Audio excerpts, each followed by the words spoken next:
I'm a high school health teacher here in Illinois, and we're in a sex ed unit and different things like that. Do you have any ideas or insights on how to bring, we have transgender kids in our class, we have kids from all over, so all the sensitive topics that you guys talk about, what are some maybe good ways to maybe, as a Christian, bring it into the public school, maybe without technically talking about Jesus, but maybe the effects or positive things with talking to these kids about these topics? Well, of course, Jesus still has influence even outside the Christian circles. People do regard him as an important moral teacher, so he's still something to cite.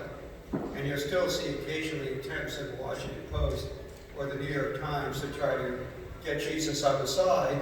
Of course, it's very bad exegesis, but on the side of the LGBTQ lobby, which is absurd historically, but they at least make the effort, which shows his significance. But beyond that, you can also make arguments. There are two kinds of arguments you could use beyond a religious argument. One would be a philosophical argument, and the other would be a science-based argument. So just with regard to the issue of homosexual practice, for example, with a philosophical argument, you could do something along the lines that I did in bits and pieces in the two talks, which is namely, think about the dynamic of what's unusual about being attracted to the essence of your own sexuality. Males for essential maleness, females for essential femaleness. And what that suggests about a lack of a sense of gender completion in oneself, and needing to rectify that apparent perceptive deficit through union with somebody of the same sex. And then you can see that philosophically, that's problematic, not only from that standpoint, but also from the standpoint analogically.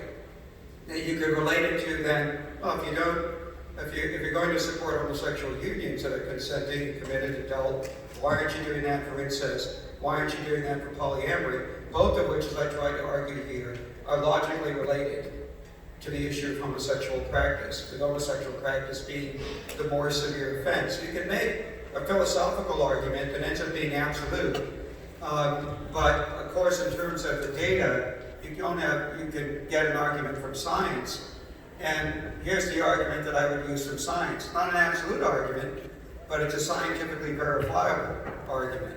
So what I'd argue is the combination of the two, the science and the philosophy, will get you there. Along with still, never leave Jesus out. You always want to put him in, no matter what context you're working in, even in school setting, if only for philosophical moral value. In terms of the science argument, the key argument is to look at differences between male homosexual and female homosexual relationships and the harms that accrue to each. There's a disproportionately high rate of measurable harm in homosexual unions, but they differ in type and degree between male homosexual unions and female homosexual unions. They actually correspond to expected patterns of male-female differences, right? If I were to tell you between female and male homosexual relationships, which one do you think has the greater number of sex partners over the course of life? Male. This is a real tough one. Name your question.